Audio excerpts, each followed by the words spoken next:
Hello friends, welcome to my YouTube channel. तो आज हम स्टार्ट करेंगे हमारा problem set 4A and B दो है। ठीक है, बहुत बड़ा है, कोई टेंशन नहीं, धीरे धीरे करेंगे, आगे पढ़ेंगे।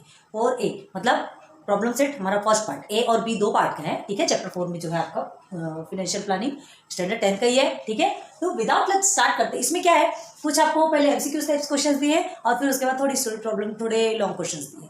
प्रॉब्लम है, सॉल्व करना है, डिपेंड करता है हम पे कि हम कितना ज्यादा उस पर अपना समय दे सकते हैं।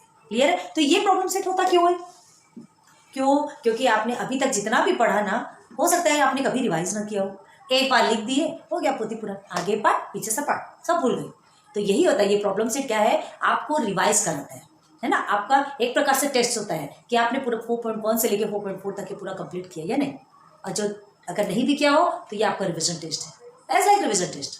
ओके, टेक्स्ट सीरीज जिसको बोलते हैं ना, वैसे ही समझ के चलिए और फिर सॉल्व कीजिए। तो आपको ना बैक का रिवाइंड होगा, अरे हाँ ये मैंने पढ़ा था, ये मैंने पढ़ा था, ये मुझे आता है, अब मैं इसे सॉल्व कर सकता हूँ। फिर डबल से उस चीज में इंटरेस्ट आने लगता है। क्लियर है? तो स्टार्ट करें। ओके चल, फर्स्ट देखो, right the correct alternative for each of the following.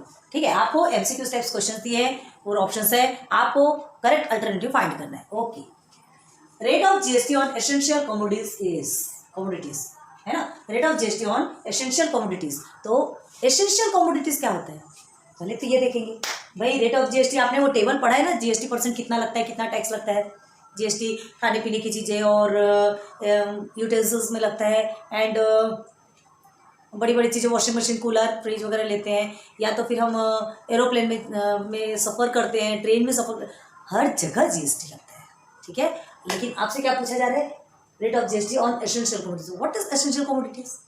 Essential commodities in the sense जो डेली की हमारी जो खाने पीने की चीज़ें है ना, जो खाने पीने की चीज़ें, दाल चावल, ये दूध दही माखन, जो कुछ भी है ना, सब्जी वगैरह जो आती है सब, मतलब हमारी जो डेली यूज़ वाली चीज़ें हैं, जो खाने पीने से रिलेटेड है, ये कहलाती है एसेंशियल कमोडिटीज। तो इसमें कितना टैक्स लगता है यार, पहले हमने बताया। प्लीज स्पीड से कमेंट सेक्शन पे बताओ कि आपको याद है कि नहीं याद है। अगर आपने बता दिया हम मान लेंगे कि हाँ यू आर जीनियस, हमको वैसे भी पता है आप सब जीनियस हो, लेकिन फिर भी इंस्टेंट आंसर देना एक अलग बात है। बताइए जल्दी जल्दी कमेंट कीजिए कि क्या है एसेंशियल कमोडिटीज। बता दिया एसेंशियल कमोडिटीज तो खाने पीने की चीजें, तो उसमें कितना % जीएसटी लगता है? 0%। भाई अब देखो, हर चीज में, खाने पीने की चीजों में भी जीएसटी लगने लग गया तो कितने गरीब से गरीब लोग हैं यहाँ बेचारे, जिनको तो खाने पीने 1 रुपये 2 रुपये 3 रुपये में जो चावल लेके आते हैं, उसमें भी अगर जीएसटी अगर लगने लगा तो क्या होगा, उनको बेचारे भूखों मर जाएंगे, है ना। तो इसीलिए गवर्नमेंट ने इतनी अच्छी फैसिलिटी की है कि खाने पीने की चीजों में कोई जीएसटी नहीं। So our option alternative is C. ठीक है, option C is correct answer. Clear? आगे 0% टैक्स लगता है, याद रखना, मतलब टैक्स ही नहीं लगता ऐसा। The tax levied by the central government for trading with in state is, मतलब टैक्स लेविड मतलब क्या होता है, लेना, जो लिया जाता है ना। तो tax levied by the central government, central government के द्वारा जो टैक्स लिया जाता है फॉर ट्रेडिंग मतलब व्यापार वगैरह करते सब करते हैं, तो उसके लिए जो टैक्स लिया जाता है ना, क्या है वो? IGST, CGST, SGST, UTT GST. क्या होता है? सिंपल, स्टेट लिखा है, स्टेट है, सेंट्रल गवर्नमेंट है, for trading with in state. ठीक है, मतलब एक स्टेट के अंदर जो सेंट्रल गवर्नमेंट है वो टैक्स लेगी, तो सेंट्रल गवर्नमेंट टैक्स लेगी, इसको क्या बोलते हैं, ये एक स्टेट के अंदर हो रहा है, याद रखना। तो इसमें कंफ्यूजन कहाँ होता है, ये स्टेट दे करके आप एसजीएसटी लगाओगे, लेकिन ध्यान रखो यहाँ क्या बोल रहा है, with in state, trading with in state, एक स्टेट के अंदर। ठीक है, एक स्टेट के अंदर जो ट्रेडिंग चल रही है, जो व्यापार चल रहा है, उसमें जो जीएसटी लगता है, तो वो levied by the central government. Central government जो जीएसटी लेती है वो क्या कहलाता है? सेंट्रल गवर्नमेंट लेगी तो ऑब्वियसली सीजीएसटी। ओके, ये आता है CGST. Alternative B is correct. Okay, now third देखो, GST system was introduced in our country from, GST system was introduced in our country. GST system कब हुआ था, जल्दी बताओ। आपको बता चुके हमने, फर्स्ट लेक्चर में जाइए जहां पर हमने आपको पूरा बेसिक बताया था, वहां जीएसटी सिस्टम कब इंट्रोड्यूस्ड हुआ, कब से लागू किया गया। ज़्यादा दिन थोड़ी हुए जीएसटी। पहले तो बहुत सारे टैक्सेस लगते थे, types of taxes, many types of taxes लगते थे। फिर बाद में वो सारे टैक्स क्या हो गए, मर्ज हो गए कहाँ गए, जीएसटी में आ गए, सब जीएसटी के अंदर, मतलब अब सिर्फ और सिर्फ GST, goods and service tax. Clear है? ओके। तो अब देखो, GST system was introduced in our country, हमारे कंट्री में कब से ये इंट्रोड्यूस हुआ, कब से लागू हुआ? 1 जुलाई 2017। फर्स्ट लेक्चर जाके देखो, आप अपने टेक्स्ट बुक में भी देख सकते हैं, आपके टेक्स्ट बुक में भी ऑलरेडी है। ओके, चलिए now the rate of GST on stainless steel, ठीक है, स्टेनलेस स्टील में जीएसटी रेट क्या है? Is 18%। Okay, then the rate of state GST is, अब बताओ स्टेट जीएसटी क्या होगा? जल्दी जल्दी कमेंट सेक्शन में बताओ, क्योंकि अब हम इसको ज़्यादा नहीं सॉल्व करवाएंगे, क्योंकि पहले बहुत सारा सॉल्व करवाया हमने, ठीक है। सारे 4.1 से लेकर 4.4 तक के ऐसे ही थोड़ी खेल रहे थे, कोई खेल मजाक तो गिल्ली डंडा नहीं खेल रहे थे, ठीक है। तो ये तो आपका रिविजन टेस्ट है, ये आपको एवं आंसर मिल जाना चाहिए। The rate of GST on stainless steel utensils is 18%। मतलब जीएसटी एक स्टील के बर्तन में, स्टेनलेस मतलब क्या होता है? दाग रहित। स्टील के बर्तन में देखना ऐसे दाग नहीं लगते है ना, दो निकल जाता है। तो इस 18%। Then the rate of state GST क्या होता है? अब ये स्टेट जीएसटी बोला है, इसका मतलब आपको कंफ्यूज थोड़ी है ना, स्टेट जीएसटी मतलब एसजीएसटी, ठीक है। तो एसजीएसटी इज क्या होगा आपका? जीएसटी का हाफ, ठीक है। सीजीएसटी और एसजीएसटी दोनों में क्या हो जाता है? डिवाइड हो जाता है। तो 18% आपका जीएसटी है, तो 9% आपका state GST, SGST. Clear? Okay, आगे in the format of GSTIN they are blank alpha numericals. बताओ जीएसटीआईएन मतलब क्या?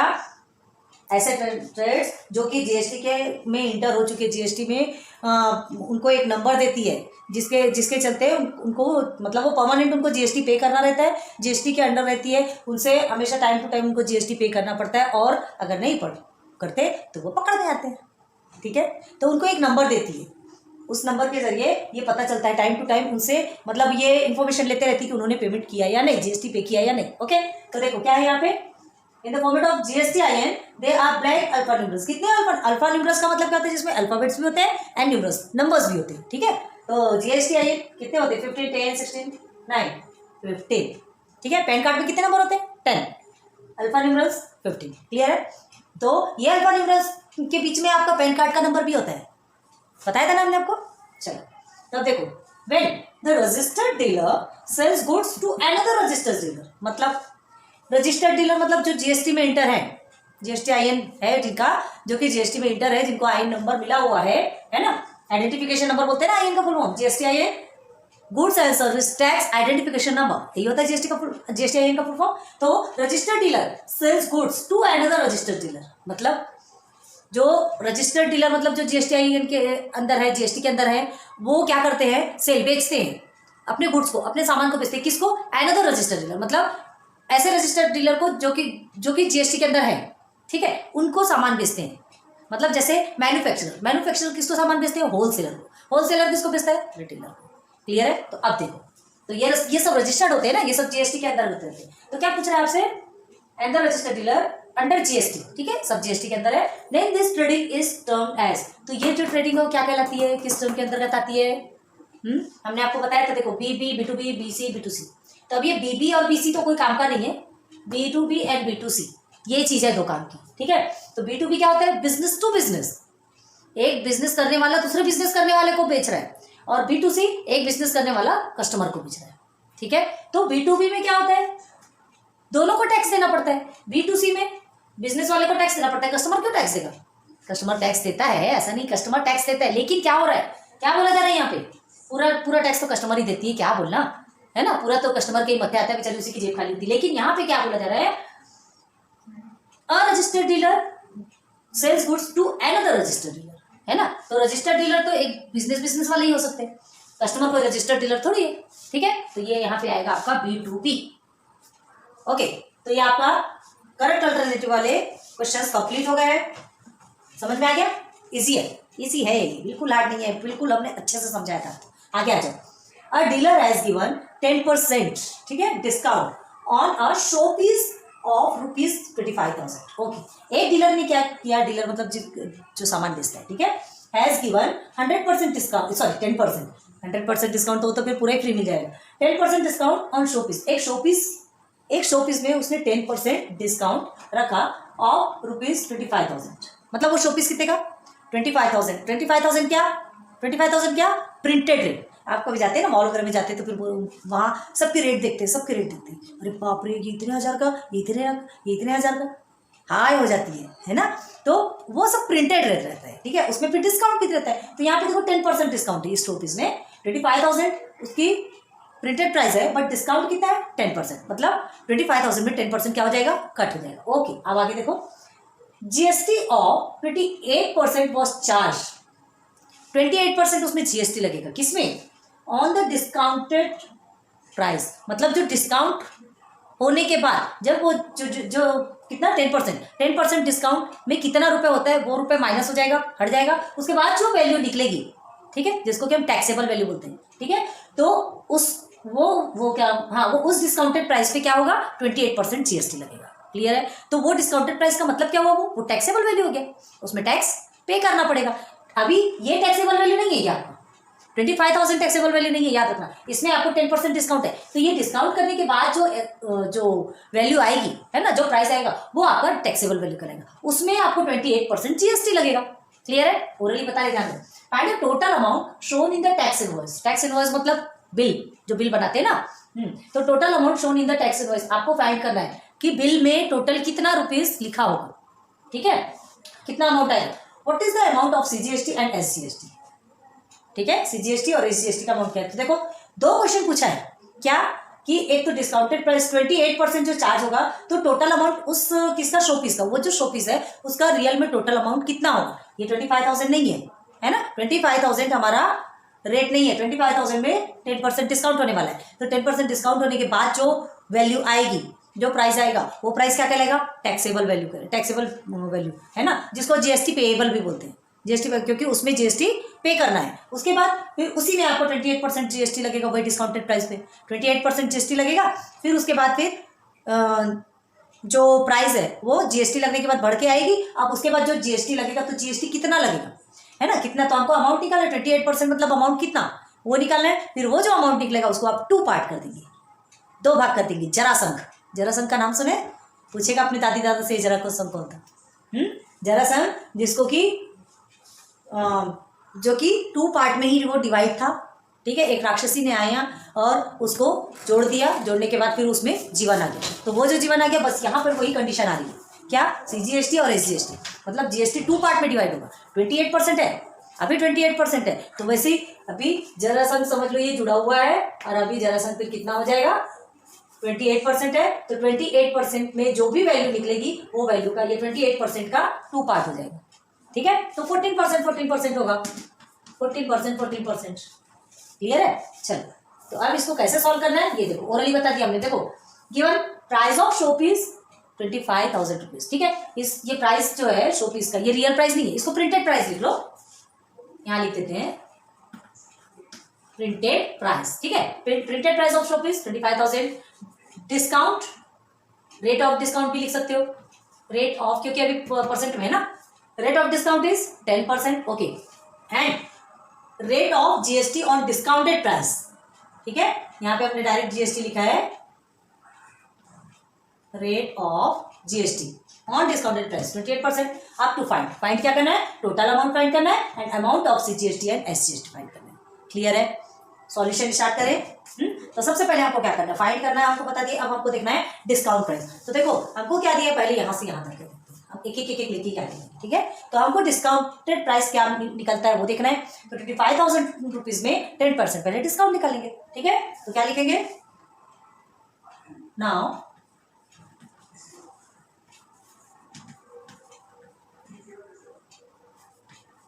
Discounted price is equal to कितना रहेगा, रेट ऑफ डिस्काउंट, ओके, ठीक है, और किसके ऊपर, ये जो शोपीस है 25,000 रुपीज का, ठीक है, तो प्रिंटेड प्राइस लिख लो, प्रिंटेड प्राइस,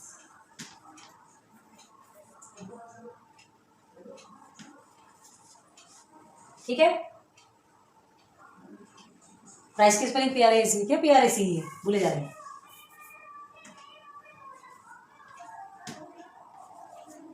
PRIC है ना ओके, चलिए वो आप लोग देख लीजिएगा, थोड़ा बहुत ऊपर नीचे होता है, कंफ्यूज हो रहा है। तो रेट ऑफ डिस्काउंट कितना है आपका 10%, प्रिंटेड प्राइस क्या है यहाँ पे 25,000, है ना। तो 10% ऑफ प्रिंटेड प्राइस, ये ऐसा लिखते हैं ना, तो क्या लिखेंगे 10/100 मल्टीप्लाई बाई 25,000।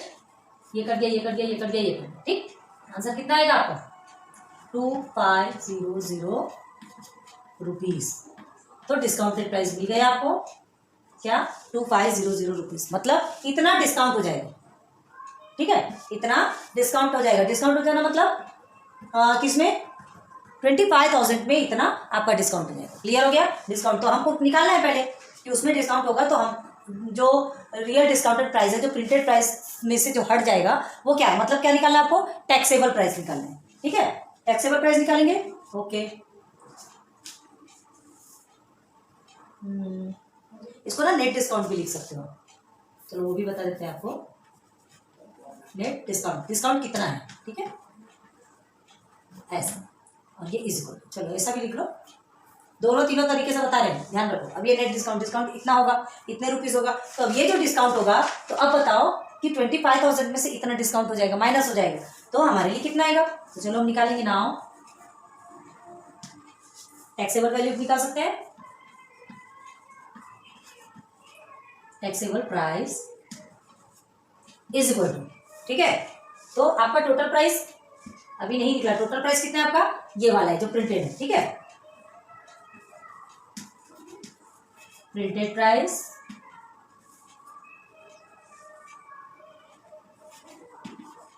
माइनस डिस्काउंट, ठीक है। डिस्काउंट कितना हुआ आपका, कितना, अरे अभी कहाँ लिख रहे हैं, यहाँ लिखेंगे ना।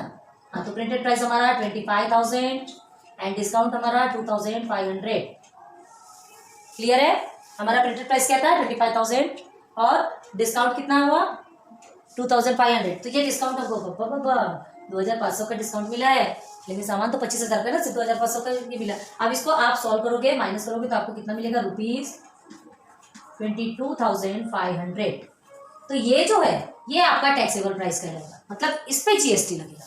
अब समझा, बता चुके हम। ये 25,000 आपका टैक्सेबल प्राइस नहीं है, ठीक है, ये प्रिंटेड प्राइस है, क्योंकि इसमें आपको डिस्काउंट लग रहा। अब ये जो डिस्काउंट होने के बाद जो रियल प्राइस आएगा ना, वो टैक्सेबल प्राइस। डिस्काउंट होगा तो ये तो कम हो जाएगा, तो वो जो कम होने के बाद जो प्राइस आएगा उस पर हमको जीएसटी लगेगी, ठीक। तो ये आ गया हमारा 22,500। क्लियर है। तो ये 22,500 में आपको 28% जीएसटी पे करना है।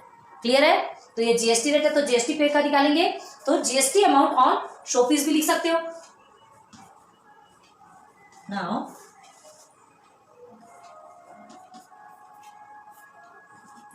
जीएसटी अमाउंट, ठीक है, हमको जीएसटी अमाउंट निकालना है। तो जीएसटी अमाउंट निकालने के लिए क्या करोगे आप, पहले rate of GST, rate of GST, ठीक है। रेट ऑफ जीएसटी किस पे निकलने वाला है, रेट ऑफ जीएसटी किस पे निकलने वाला है, जो जीएसटी पेएबल, मतलब ये इसमें 22,500 जो टैक्सेबल प्राइस है ना, उस पे निकलेगा, ठीक है। तो multiply by taxable price, okay. तो चलो, rate of GST 28%, multiply by taxable price 22,500। समझ आ रहा है क्या। हाँ, हम वहां पर खड़े तो आपको दिख भी नहीं रहा होगा ना, इसलिए हम थोड़ा साइड होते जा रहे। तो चलो 28%, ये आपको नीचे सीन हो रहा कि नहीं हो रहा, यही लास्ट है, फिर सीन नहीं होगा, क्यों, हमें ऊपर लेना पड़ेगा, ले लेते हैं। चलो होगा, तो 28% ऑफ 22,500, तो इसको कैसे लिखेंगे, देखो यहाँ पे is equal to 28/100 multiply by 22,500। Okay, cut गया कट गया कट गया कट गया, easy.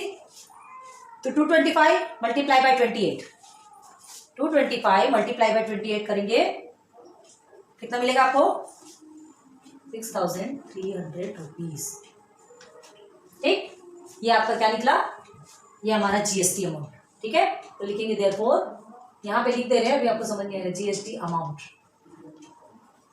GST amount is equal to ₹6,300। Clear है, समझा। मतलब किसमें, ये 22,500 में हमको इतना जीएसटी लगेगा। तो मतलब आपको जब वो बिल देगा तो टोटल अमाउंट कितना लगेगा, ये पूछ रहा है आपसे। देखो यहाँ पे लिखा है टोटल अमाउंट, तो क्या करेंगे, ये जो वैल्यू निकली है, जो टैक्सेबल वैल्यू है, और उसमें जो टैक्स लगा है, दोनों को ऐड कर दोगे, ठीक है। दोनों को ऐड कर देंगे तो हमारा क्या निकल के आएगा, टोटल वैल्यू। तो टोटल अमाउंट निकालो। नाउ आपको स्पेस की प्रॉब्लम होगी,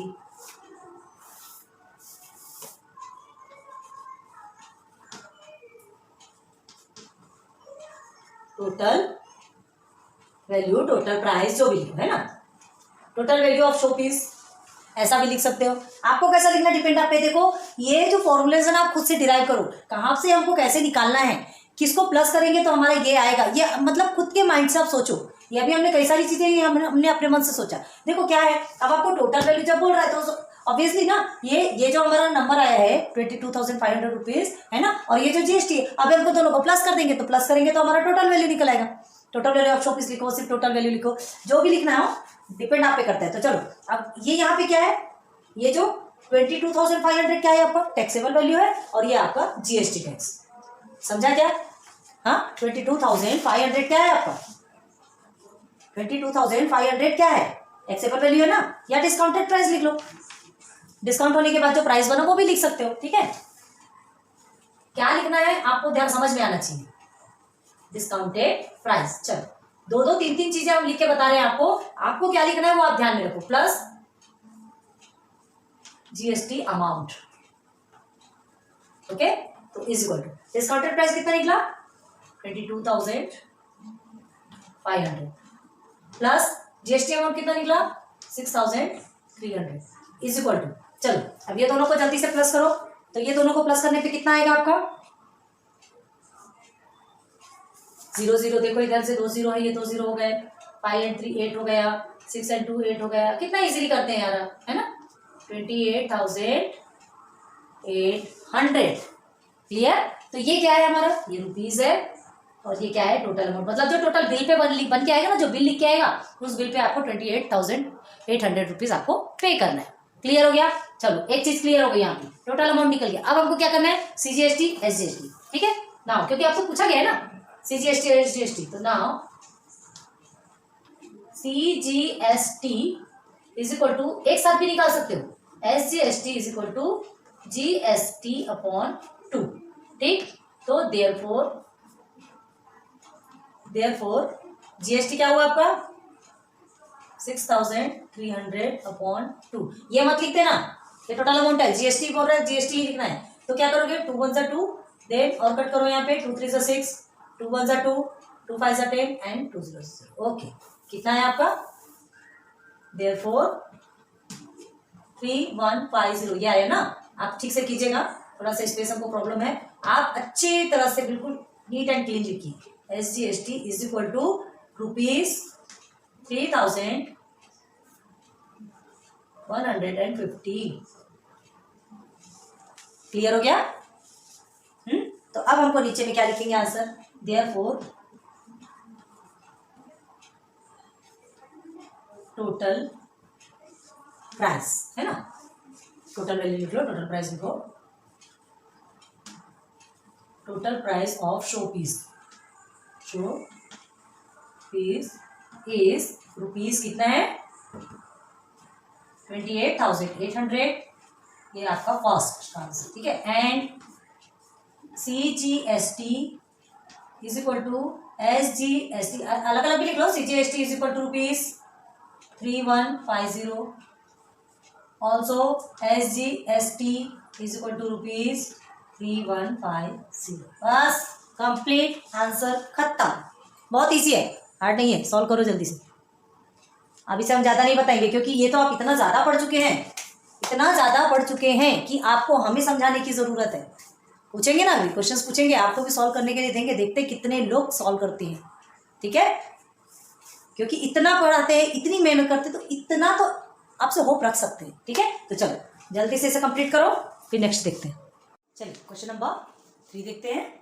readymade garments shopkeeper gives 5% discount on the dress of ₹1000, ठीक है, 1000 रुपीज़ का ड्रेस है, रिटेल प्राइस है 1000 रुपीज़, ठीक है, उसमें 5% डिस्काउंट दे रहा है। एक रेडीमेड गारमेंट मतलब एक रेडीमेड गारमेंट की शॉप है, कपड़े की शॉप है, वो क्या कर रहा है 1000 रुपीज़ का एक ड्रेस है, ठीक है, उसमें 5% क्या कर रहा है डिस्काउंट दे रहा है। कपड़े देख करके दिल हाय हाय करने लगता है, रे हमें भी नए कपड़े चाहिए, बहुत तंग करते हैं ना पेरेंट्स लोगों को बहुत से बच्चे। And charges 5% GST on the remaining amount, ठीक, और 5% जीएसटी चार्ज करते हैं किस पे, रिमेनिंग अमाउंट कहाँ से आएगा, ये तो प्रिंटेड प्राइस है 1000 रुपीज़, 1000 रुपीज़ में तो क्या कट जाएगा 5% डिस्काउंट जो होगा वो कट जाएगा, मतलब 1000 में से कुछ रुपए माइनस हो जाएंगे, तो वो माइनस होने के बाद फिर जो रुपीस बचेंगे ना उस पे जीएसटी चार्ज लगेगा। क्लियर है? Okay. On the remaining amount then what is the purchase price of the dress for the customer. तो कस्टमर को वो कितने रुपए में मिलेगा ड्रेस। सेम अभी जो हमने क्वेश्चन नंबर 2 सॉल्व किया, सेम क्वेश्चन नंबर 3 है। इसमें से जीएसटी नहीं पूछा है, बस बाकी कुछ नहीं है ना। मतलब जो टोटल बिल, अभी आपने लास्ट सेकंड क्वेश्चन में क्या पढ़ा था, टोटल बिल पूछा सीजीएसटी एसजीएसटी, तो सीजीएसटी एसजीएसटी नहीं पूछा, ये परचेस प्राइस मतलब कितने में खरीदेगा, तो वही बिल में टोटल अमाउंट कितना निकलेगा वही तो पूछा है ना। ठीक है, तो चलो यहाँ पे क्या दिया देखो, प्रिंटेड प्राइस आपका कितना ₹1000 है। Okay, rate of discount on that dress is 5%, देख लो दिया है आपका already. Rate of GST on remaining amount है ना, मतलब ये परसेंट निकलने के बाद ये कम हो जाएगा और जो अमाउंट आएगा उसके ऊपर ये 5% का क्या लगेगा, जीएसटी लगेगा। टू फाइंड, अब फाइंड क्या करना है, purchase price of the dress, सिर्फ एक चीज फाइंड करना है ना, टोटल बिल में कितना रुपीस आएगा बस वही फाइंड करना है, बाकी कुछ भी नहीं करना है। तो सबसे पहले हम क्या निकालेंगे, नेट डिस्काउंट, मतलब डिस्काउंट कितना, 5% डिस्काउंट का मतलब कितना वो देखेंगे, तो 100 रुपीज में डिस्काउंट कितना, तो क्या करेंगे यहाँ पे ना, नेट डिस्काउंट, ठीक है, is equal to rate of discount. Okay, ठीक है, रेट ऑफ डिस्काउंट ऑफ किस में, 100 रुपीज में, तो 100 रुपीज क्या है, प्रिंटेड प्राइस।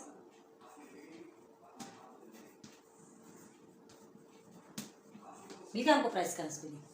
कंफ्यूजन होता है कभी कभी ना, हो जाता है, कभी एक जैसी स्पेलिंग्स रहती है तो उसमें बहुत कंफ्यूजन होता है। अब हमें मिल गया, ठीक है, ये देखो, ठीक है।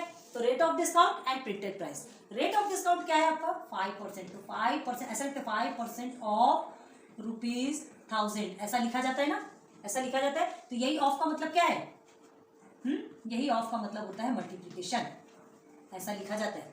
हम अभी आपको ऐसा भी लिख के बता रहे हैं, ऐसा भी लिखोगे तो कोई रॉन्ग नहीं है, ठीक है। उसके बाद आप इस तरह से लिखो, 5% का मतलब यही होता है ना, ये कट गया, ये कट गया, ये कट गया, ये कट गया। ओके, तो कितना आ गया, ₹50, मतलब नेट डिस्काउंट आपका कितना, 50 रुपये, 50 रुपये, 1000 रुपये में से 50 रुपये आपका माइनस हो जाएगा, ठीक है, 50 रुपये माइनस हो जाएगा, तो कितना, कॉमन सेंस लगा लो, 900 कितना होगा, 50 रुपये का आपका हट गया तो कितना बचेगा, 950, 1000 में 50 रुपये माइनस हो गया तो कितना बचेगा आपका, 950। तो अभी आपको वही निकालना है, मतलब अब आपको क्या निकालना है, नेट डिस्काउंट मिल गया, ठीक है, नेट डिस्काउंट मिल गया। अब हमको क्या निकालना है, टैक्सेबल वैल्यू निकालना है ना, डिस्काउंटेड प्राइस, ये तो डिस्काउंट निकला, अब वो डिस्काउंट होने के बाद प्राइस क्या हुआ, डिस्काउंटेड प्राइस क्या निकला वो निकालेंगे, ठीक है। तो उसको टैक्सेबल वैल्यू भी लिख सकते हो आप, नाउ टैक्सेबल वैल्यू ब्रैकेट में भी लिख देते हैं डिस्काउंटेड प्राइस, ठीक है, discounted price, okay, is equal to discounted price कैसे निकलेगा, हाँ, ये जो 1000 है जो प्रिंटेड प्राइस है उसमें हम क्या कर देंगे, ये जो नेट डिस्काउंट है ना उसको माइनस कर देंगे, है ना, 1000 में से 50 रुपये को माइनस करेंगे तो हमको क्या मिल जाएगा, वो प्राइस मिलेगा जितने में हम ड्रेस, जितना ड्रेस के लिए जितना अमाउंट हमको देना है, जितना तो हमको देना ही पड़ेगा वो हमको मिलेगा, लेकिन क्या उतने में देंगे, चलो पहले इतना को सॉल्व करते हैं फिर आगे बढ़ते हैं, ठीक है। तो प्रिंटेड प्राइस,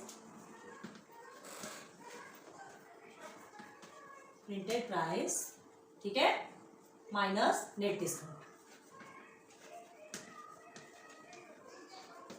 तो प्रिंटेड प्राइस आपको कितना है, 1000 रुपीज है, नेट डिस्काउंट कितना है, 50 रुपीज है। आंसर आपका क्या निकलेगा, आंसर क्या निकलेगा, 950, भाई खाली 50 रुपये तो हो रहा है इसमें, तो 950 तो आएगा, तो ये 950 रुपीज क्या हो गया आपका, तो इसमें आपको टैक्स लगेगा, ठीक, इसमें टैक्स लगेगा। तो अब हमको देखना है कि इसमें कितना टैक्स लगे, तो पहले हमारा जो जीएसटी है ना वो 20 कितना, हाँ 5% जीएसटी लगने वाला है, ठीक है, 5% जीएसटी लगेगा। तो अब हमको देखना है कि जीएसटी अमाउंट निकलता कितना है, इसमें जो 5% ऑफ जो टैक्स लग रहा है ना, ठीक है, तो कितना निकलेगा ये जीएसटी अमाउंट, कितना जीएसटी लगेगा, 5% का मतलब कितना होता है, तो क्या निकलेंगे 5% ऑफ 950, ठीक है, यही निकालोगे। तो चलो अमाउंट ऑफ जीएसटी,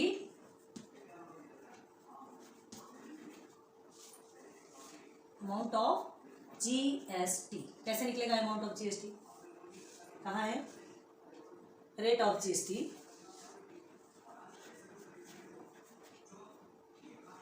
जीएसटी, ठीक है। अब ये ऑन रिमेनिंग अमाउंट आप लिखना है नहीं लिखना है, रेट ऑफ जीएसटी आपको पता है ना, रेट ऑफ जीएसटी ऑफ किसमें, ऑफ किसमें, क्या है, डिस्काउंटेड प्राइस में, डिस्काउंटेड प्राइस। ओके, तो चलो रेट ऑफ जीएसटी 5% है। डिस्काउंटेड प्राइस कितना निकला आपका 950 रुपीज। ओके, अभी देखो हमने इस तरीके से लिखा, यहाँ पर आपको इस तरीके से लिख के बताया, ठीक है। मतलब ये ऐसा लिखते हैं तो हमको समझ में आना चाहिए कि क्या है ये, ऐसा लिखते हैं इसका मतलब कि यहाँ पे मल्टीप्लिकेशन आएगा, ऑफ लिखा है मल्टीप्लिकेशन आएगा, ठीक है। तो 5% ऑफ 950 कितना होगा बच्चा, 5% ऑफ 950 कितना होगा, ये कट गया, ये कट गया, 5 1 5, 5 2 10। अब ये 2 से इसको कट करो, चलो यहाँ पे लिख लो 95/2, ठीक है। कट करके देखो, यहाँ पे कट करते हैं, क्यों गंदगी करना। 2 1 2 4 8, 2 7 14 एंड 2 5 10। ओके, तो कितना आ गया ₹47.5। ये क्या निकल गया, जीएसटी अमाउंट, ठीक। मतलब किसमें 950 रुपए में 47.5 रुपीज आपका जीएसटी लगेगा, ठीक। ये 950 रुपए में ही वो ड्रेस को लेके नहीं चला जाएगा, 950 रुपए में वो ड्रेस को दे देगा क्या कि ये डिस्काउंटेड प्राइस हमको मिल गया, 5% डिस्काउंट निकल गया, वो प्राइस हमको मिल गया 950 रुपए है, तो डिस्काउंट हमको डिस्काउंट निकाल लिया आपने, दे दो हमको ड्रेस, हम ले जाते हैं। पॉसिबल नहीं है, हर चीज में जीएसटी लगता है, ठीक है। सिर्फ खाने पीने की चीजें छोड़ के सब में जीएसटी लगता है, तो 950 के साथ साथ में उसको जीएसटी भी देना पड़ेगा। तो अब ये सोचेगा तो फिर वो डिस्काउंट दे के भी क्या फायदा जब जीएसटी देना है, ऐसा भी बोलते हैं कोई। क्यों, हर जगह डिस्काउंट थोड़ी मिलता है, ठीक है। हर जगह आपको क्या डिस्काउंट मिलता, क्या नहीं मिलता, लेकिन उसमें भी तो जीएसटी देना पड़ता है, जीएसटी आपको देनी पड़ेगा, वहाँ पे डिस्काउंट हो ना हो जीएसटी आपको पे करना पड़ेगा। तो भाई एक प्रकार से प्रॉफिट ही है ना कि कम से कम डिस्काउंट पे कुछ रुपए कम तो हो गए, है ना। जीएसटी तो वैसे भी पे करना है, डिस्काउंट हो ना हो कोई फर्क नहीं पड़ता, तो लेकिन जब उसमें डिस्काउंट मिल जाता है तो और प्रॉफिट हो जाता है। क्लियर है यार, पॉजिटिव लेके सोचो यार, हर चीज को पैसा पैसा करती है, क्यों पैसे पे तू मरती है, हर जगह पैसा काम होता है, ठीक है। चलो, तो ये अमाउंट ऑफ जीएसटी 47.5 रुपीज हमारा निकल गया। अब हमको क्या करना है, अब हमको यहाँ पे क्या लिखा है, जीएसटी निकल गया है ना। अब यहाँ देखो, then what is the purchase price of the dress for the customer. अब वो कस्टमर को वो ड्रेस कितने में मिलेगा, 950 रुपए तो देना पड़ेगा, प्लस उसको 47.5 रुपीज भी देना पड़ेगा। क्लियर है, ओके, ठीक है ना। तो चलो अब इसको सॉल्व करेंगे, तो कैसे करेंगे, purchase price of the dress find करना है, तो देयरफॉर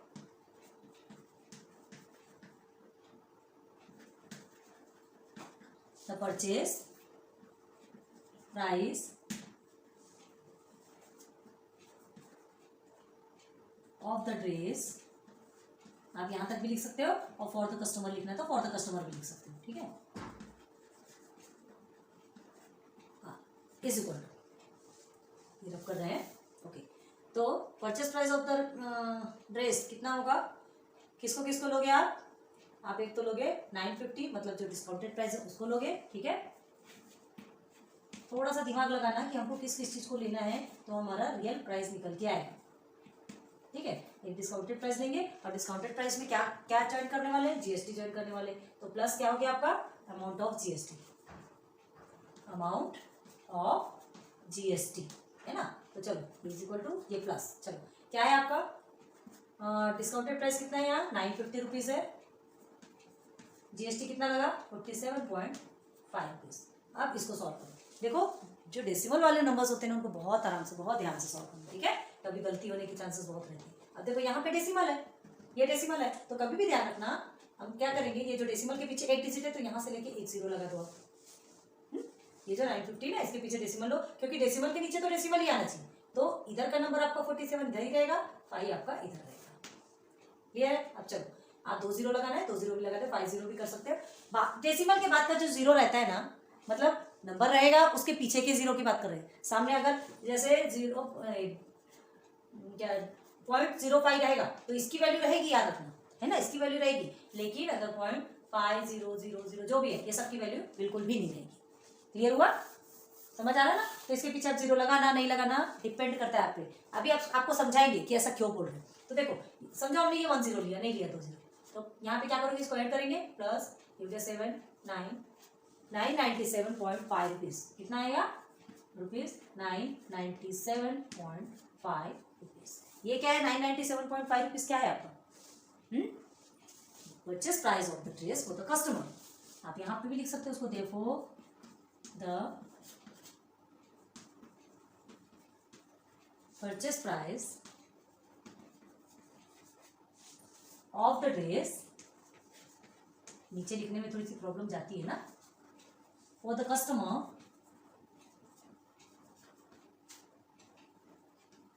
is ₹997.5। इनबॉक्स हाईलाइट होता है। एक बार आंसर चेक कर लो भला बराबर आया कि नहीं। एक बार आंसर चेक करते हैं, हमको भी थोड़ा सा कंफर्म हो जाएगा। ठीक है, पूरा सही आना चाहिए। ओके, हाँ हाँ। तो अब देखो आपके में क्या दिया, देखो हम यही बता रहे थे आपको। यहाँ आपके में आंसर यही दिया है 997.50 रुपीज़। ठीक है, तो हमने अभी बताया आपको, यहाँ 0 0 बढ़ा लो, कोई फर्क नहीं पड़ता, ये 0 पड़ गया। अदरवाइज ये भी आपका आंसर सही है। ठीक है, पीछे की 0 को आप लिखो ना लिखो कोई फर्क नहीं पड़ता। तो 997.5 रुपीज़ भी कर सकते हो, और ऐसे 0 बढ़ा लोगे तो 2 डिजिट 0 बढ़ा लो, कोई टेंशन वाली बात नहीं है। लेकिन वो आपका रॉन्ग नहीं होगा। बिल्कुल भी घबराना नहीं, बिल्कुल भी डरना नहीं कि ये आंसर आया 0 क्यों नहीं आया। ठीक है, डेसिमल के बाद कोई से भी ऐसे अदर नंबर रहते हैं, ठीक है, उसके अलावा अगर 0 ऐसे पीछे पीछे पीछे जितने भी 0 आते हैं तो वो 0 का कोई वैल्यू नहीं रहता। आप हटा दीजिए, रखना हो रख लीजिए, कितना भी 0 लगा दीजिए, कोई टेंशन वाली बात नहीं। ठीक है, आप ये 997.5000000 बढ़ा दो, कोई टेंशन नहीं, कहीं से गलत नहीं होगा आपका आंसर, कहीं से गलत नहीं होगा। मेन क्या है हमारा, जितना चाहिए वो ये है। Okay, clear. चलो, तो ये जो है ना आपका क्वेश्चन नंबर जो 3 है, बिल्कुल क्वेश्चन नंबर 2 जैसा था। ठीक है, उसमें तो और एक्स्ट्रा पूछा था, इसमें तो कुछ भी नहीं, सिर्फ परचेस प्राइस पूछ लिया, बस हो गया। उसमें तो आपको टोटल वैल्यू भी निकालना था, CGST भी निकालना था, SGST भी निकालना था। ठीक है, तो समझा गया ये। अब इसको हम डबल टेबल नहीं बताएंगे, बहुत अच्छे से समझ चुके हैं आप, क्योंकि बहुत ज़्यादा हमने अच्छे से सॉल्व कराया है। लेक्चर देखिए, बैक जाइए। ठीक है, पूरे 4.1 4.2 ये आपका 4.1 2 में है शायद, है ना, 4.2 का है ये क्वेश्चन। तो वहाँ जाइए देखिए, तो ये आपको और डिटेल में मिलेगा। क्लियर है, ये तो आपको प्रॉब्लम सेट है, रिविजन टेस्ट से समझ लीजिए। तो हम आपको रिविजन करवा रहे हैं। ओके, चलो नोट डाउन करो। तो चलिए, आज लेक्चर 1 में हम 1 2 3 फर्स्ट में जो MCQ जितने क्वेश्चंस थे वो सॉल्व करवाए थे, and second question and third question, ये 3 आपको कंप्लीट कराए। ठीक है, धीरे धीरे करके आगे बढ़ेंगे। उसके बाद फिर हम चलेंगे क्वेश्चन नंबर 4 से लेक्चर 2 में। अभी आप इतनी की प्रैक्टिस कीजिए। Okay, so thanks for watching my videos. फिर मिलेंगे नेक्स्ट लेक्चर पे, तब तक के बाय।